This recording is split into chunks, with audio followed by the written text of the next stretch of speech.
জীবন্ত হয়ে পর্দায় ফিরছেন মহানায়ক উত্তম কুমার। ভাবছেন মজা করছি না, এটি সত্যি।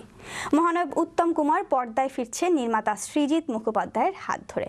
বিস্তারিত থাকছে ডেস্ক রিপোর্টে। বাঙালির আবেগের সাথে ওতপ্রোতভাবে জড়ে আছে মহানায়ক উত্তম কুমার। এই মানুষটি বাঙালির মনে প্রেমের রসদ জুগিয়েছেন। তবে সুখবর হচ্ছে আবারও পর্দায় ফিরছেন এই মহানায়ক। আমি চেয়ে চেয়ে দেখি সারাদিন। অনেকেই হয়তো ভাবছেন মজা করছি, না এটি সত্য। মহানায়ক উত্তম কুমার পর্দায় ফিরছেন নির্মাতা সৃজিত মুখোপাধ্যায়ের হাত ধরে। জানা গেছে সিনেমার নাম অতি উত্তম, যার ট্রেলার ইতিমধ্যেই প্রকাশ পেয়েছে। আগামী 22শে মার্চ সিনেমাটি প্রেক্ষাগৃহে মুক্তি পাওয়ার কথা রয়েছে। ট্রেলারে দেখা যায় উত্তম কুমারের বিভিন্ন চলচ্চিত্র থেকে তার অংশ ও সংলাপ কেটে নতুন এই সিনেমাটিতে বসানো হয়েছে, যেন তিনি নিজেই অতি উত্তমের অনবদ্য চরিত্র।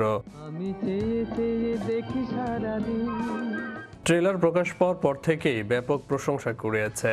নেটিজেনরা আবেগে ভাসছেন। বলা যায় এটি সৃজিতের একেবারে অন্যরকম ছবি হবে দর্শকদের জন্য। অন্যদিকে সিনেমাটির ট্রেলার দেখেই আবেগে আপ্লুত অমিতাভ বচ্চন সহ অনেকেই। সিনেমাটির ট্রেলার দেখে বিগ বি লেখেন, অতীতের ফুটেজ ব্যবহার করে কোনো অভিনেতার প্রধান চরিত্রে এই প্রথম সিনেমা হলো। উত্তম কুমারের প্রতি দারুণ নিবেদন অতি উত্তম। প্রথম ঝলকেই সৃজিত বুঝিয়ে দিলেন একেবারে অন্যরকম ছবি দর্শকদের উপহার দিতে চলেছেন পরিচালক। সৃজিত বলেছিলেন, এই ছবির একটি চরিত্র উত্তম কুমার। তিনি মহানায়ক হয়েই আসেন, কথা বলেন। এক ভক্তর কাছে আসেন তিনি, এবং এই ভক্তের জীবনের এক প্রেম ঘটিত সমস্যা সমাধান করে দেন তিনি। ছবির অন্য চরিত্রে আছেন X= প্রেম খ্যাত অভিনেতা অনিন্দ্য সেনগুপ্ত। আরও রয়েছেন শুভাশিস মুখোপাধ্যায়, রোশনি ভট্টাচার্য, জিনা তরফদার প্রমুখ। আরও রয়েছেন শুভাশিস মুখোপাধ্যায়, রোশনি ভট্টাচার্য, জিনা তরফদার প্রমুখ।